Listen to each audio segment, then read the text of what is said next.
cooking some of our ground pork. Yep, we need to get a thing of taco season when Justin too, huh? I know.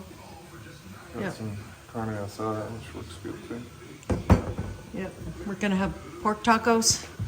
Yeah, we're gonna do pork tacos. A little bit of seasoning. And Looks good. it's good looking meat. Mm-hmm. Yeah. We have no idea if this is the red pig or the black pig. We don't even want to say what the red pig's name is. Reba. We don't know if this is Reba or the other nameless pig. The nameless pig. Certainly not Pebbles. No, Pebbles was a little smarter. Yep. So she gets to have piglets. If I can inseminate her. We better get on that. Ordering this. Thanks there, Captain Obvious. I was telling you about that earlier today. I know. Gotta order some. We gotta order some semen. Yep. So by the time we get the semen, it will be ready to be installed. Pig semen, just for the Yes, record. yes. Boar semen. All right. Well, pig semen only is going to come from a boar. Yes. So we'll order. Can you get the filler? Okay, hold on. Action! We can do it both ways. Okay. Our onions are in here too from the garden. Mm-hmm. First taste of our pig. Reba. Cheers.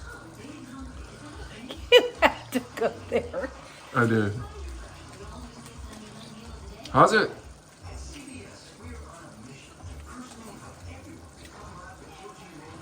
It's good.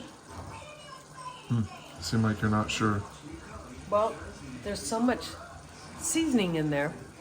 It's not like I'm tasting the pork a whole lot. I'll have to. Am I in the way of your toasting process? You're in the way of my toasting operation, so Okay. I shall move. So I'm over here cutting up fat, and yesterday I cut it in pieces and put it in my crock pot and slowly cooked it.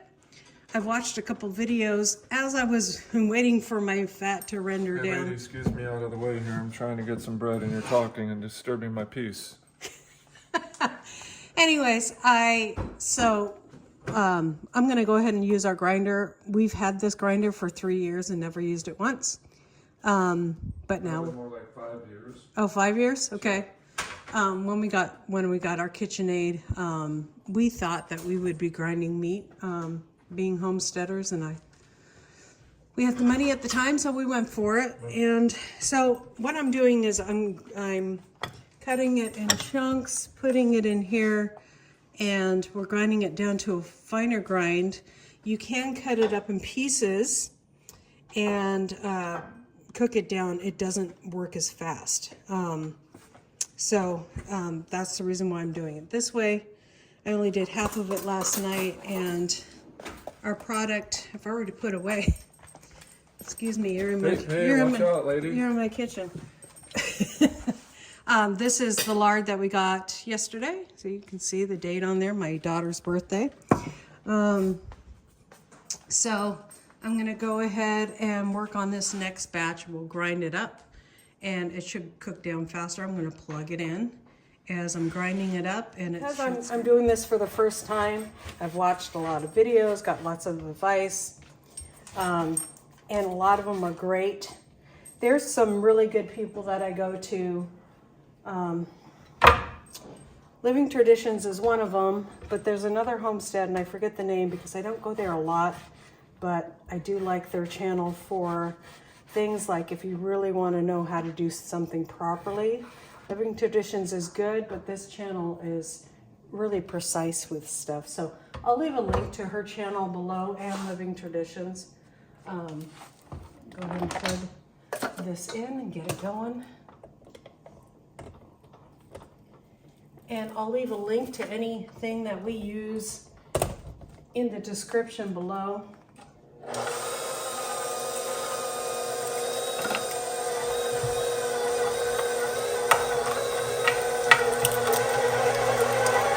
Oh yeah, that's awesome.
making some bread.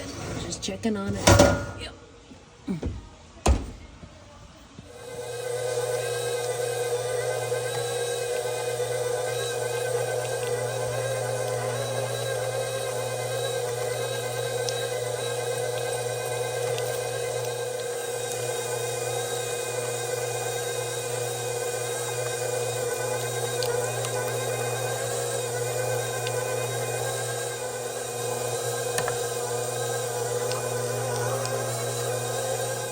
How fluffy that is. That should break. This one I'll be making into a shelf stable. The other one went into the fridge or the freezer, except for the lard that we kept out. This one we will really work hard to get all the impurities out and make sure that we're stirring this every once in a while, like every 30 minutes or so. And then we'll get rid of those cracklings. And it's a really simple process. I'll take you through each step. I'll try to make this video as short as possible, so you don't have to sit through a long video on it. But it's really simple. It takes hours though. That's why I'm using a crock pot. A lot of people like to use a heavy bottom stove, like a cast iron or a Dutch oven on the stove to do it. That works well too. You just have to watch it a lot closer, but it's a little bit quicker. I do tons of things on the homestead, so I don't always have time to watch something quickly. My bread days are as slow as I get. So we are gonna go ahead and render this down and have some more make some shelf stable lard and enjoy it through the year. We'll see you in a little while when I'm starting to turn this and you can see some oils. No water. I haven't added any water to this, and I don't recommend it either.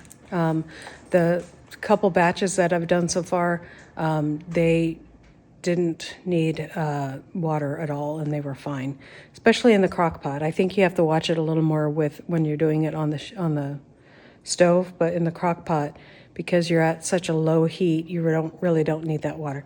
Once it starts to get the oils in the bottom, you can turn it up. I have it on low. I'll turn it up to high at that point, and then I'll show you later how to flush out all the impurities before you put it in the jar.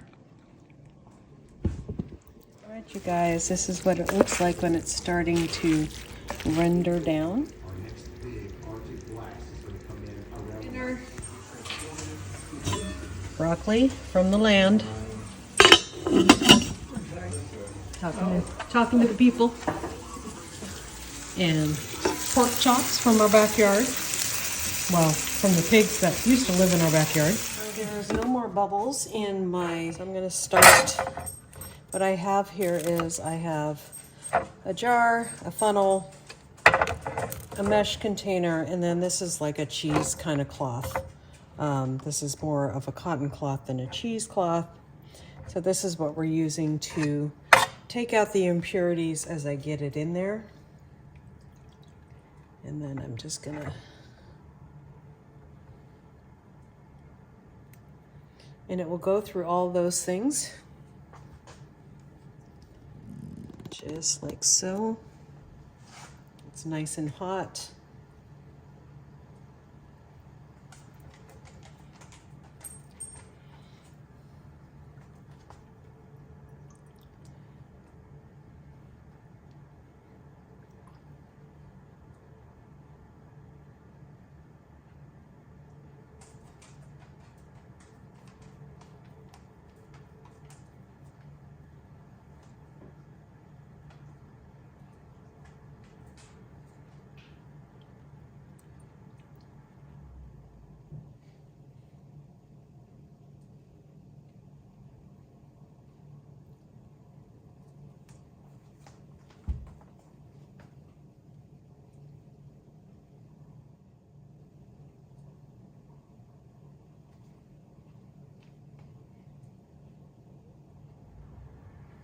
I couldn't get all the cracklings out because putting them through the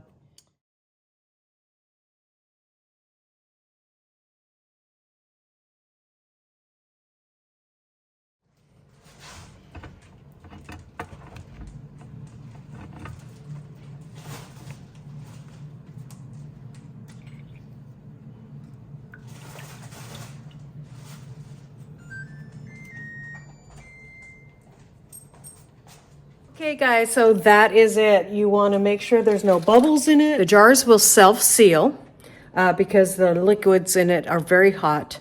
So they'll be shelf stable as long as you make sure you cook it until all the bubbles are out. If you don't, there's water in it. And one thing you can do, if there's water in it, just make sure you have lots of headroom and then put it in your freezer or your fridge, and it will be in there for a good long time. It is good to go, and we'll see you guys next time here on Hedgehog's Homestead. Thank you for watching this video. Bye.